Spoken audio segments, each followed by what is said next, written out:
Hello everyone, welcome to S UPPSC. मेरा नाम वंदना सिंह है। इस वीडियो में हम ये डिस्कस करेंगे कि अभी जो हाल ही में जो बहुत न्यूज़ में चल रहा है कि यूपीपीएससी का जो है पैटर्न चेंज होने वाला है, होगा नहीं होगा, क्या प्रपोजल्स हैं पैटर्न चेंज करने के लिए, यूपीपीएससी को क्या प्रपोजल्स दिए गए हैं, मीटिंग में क्या कंक्लूड हुआ है, ये सारी चीज़ें हम डिस्कस करेंगे।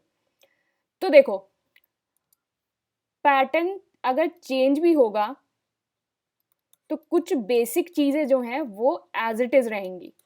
जो बेसिक आपका जो बेसिक आपका सिलेबस है वो एज इट इज़ रहने वाला है, उसमें कोई जो है चेंज नहीं आएगा। तो आप ना पैनिक मत होइए कि पैटर्न क्या होगा, ये होगा कि आप लोगों को क्या होता है ना कि एडमिट कार्ड कब आ रहा है, रिजल्ट कब आ रहा है, रिवाइज्ड आंसर की कब आ रही है।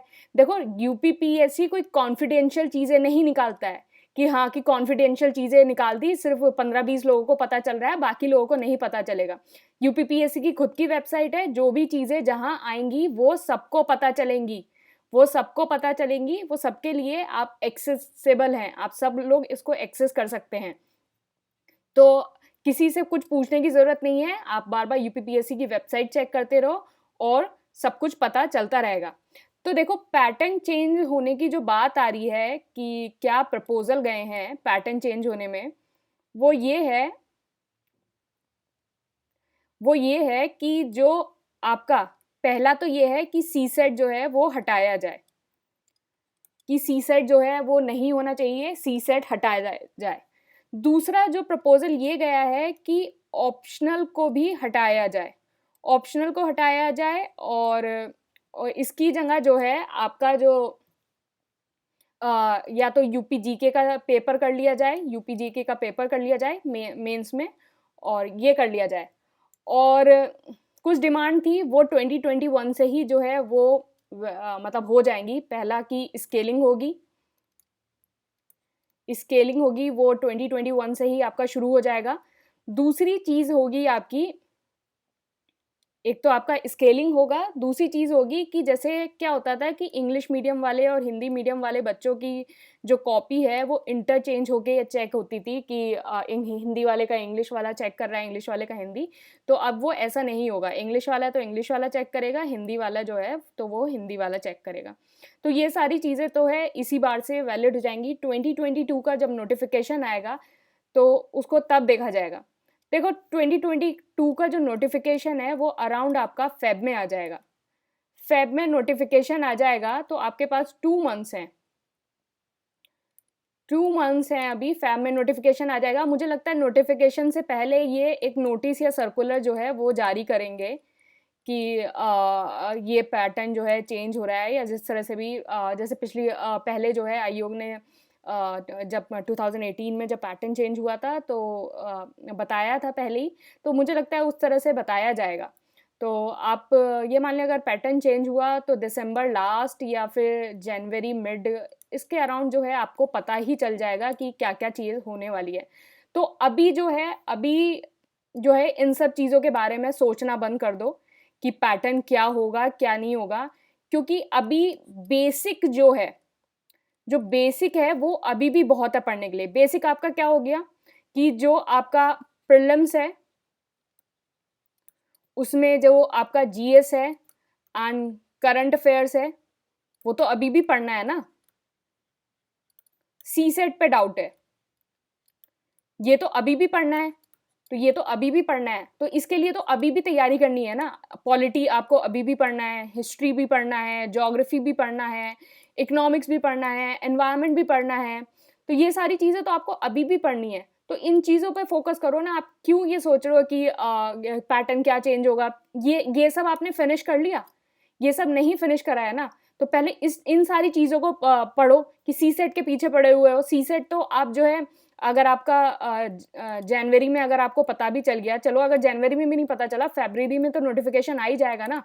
तो अगर तब भी पता चल गया तो still you have so much months, मतलब आपके पास मार्च है, अप्रैल है, मई है, अगर हम जून में भी पेपर मान लें तो 3 महीने हैं। 3 महीने में तो आपका सीसेट प्रिपेयर हो ही जाएगा ना।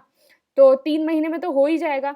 तो सीसेट इसके बारे में मत सोचो, अभी जो है आपके जीएस के जो पेपर हैं उनको प्रिपेयर करो, पॉलिटी प्रिपेयर करो, हिस्ट्री करो, ज्योग्राफी करो, एनवायरनमेंट करो, इकोनॉमिक्स करो, साइंस प्रिपेयर करो, तो ये सारी चीज़ें तो आपको करनी ही है।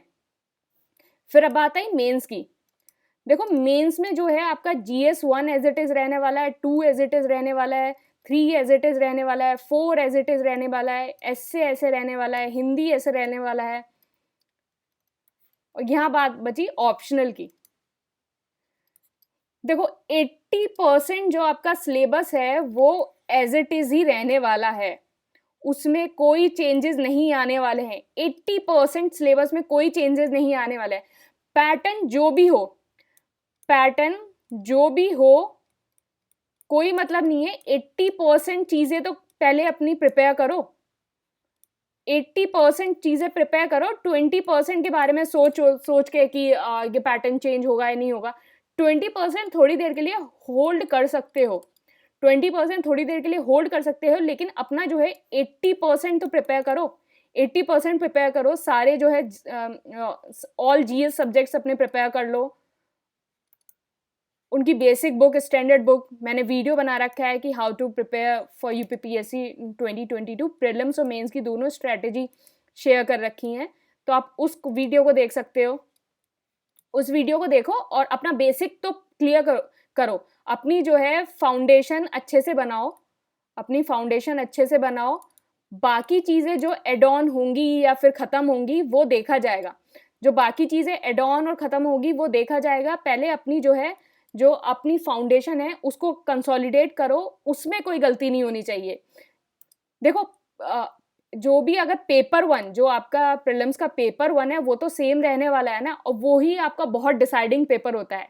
CSET तो फिर भी क्वालिफाइंग होता है, माने कि क्वालिफाइंग होता है, लेकिन क्लियर करना भी जो है बहुत मुश्किल हो जाता है अगर आप अच्छे से प्रिपेयर ना करो, पर स्टिल है तो क्वालिफाइंग ही ना। 33% मार्क्स ही लाने होते हैं ना।